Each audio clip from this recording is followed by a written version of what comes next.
Hah. Duvarlara yazıyorum ismini, aynalarda görüyorum resmini. Uçan kuşa soruyorum hep seni, ben seni çok sevdim alamadım yar. Uçan kuşa soruyorum hep seni, ben seni çok sevdim alamadım yar. Ben sana bu kadar böyle bağlıyken sen nasıl attın beni içinden? Ah, sana bir çift sözüm var, bunu unutma. Sevseydin anlardın benim halimden. Sana bir çift sözüm var, bunu unutma. Sevseydin anlardın benim halimden. Kurmancı Zani. Fazla bilmiyorum. Tamam az söyle, hadi bir tane söyle.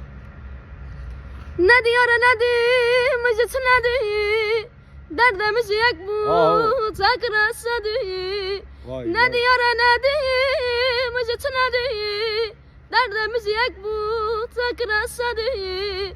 Burada vedatarım tenabinime, desmadıl rezil mübelâ di, desmadıl rezil mübelâ di. Vay vay vay. Burada vedatarım tenabinime, Vay, desmadıl vay, vay. rezil mübelâ di, desmadıl rezil mübelâ di. La la dur herel ver.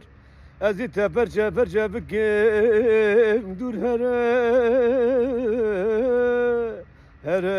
la here jikeçamın dur here.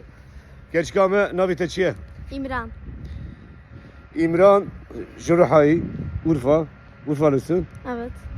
Urfalı kızımız, çok güzel bir ses, mükemmel bir ses. Kendi sayfası var. Sayfanın adı ne?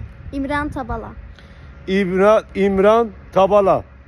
Instagram, Facebook, YouTube, hepsine girin bakın. Mükemmel bir ses ve bir yeni yıldız. Hatırı ver.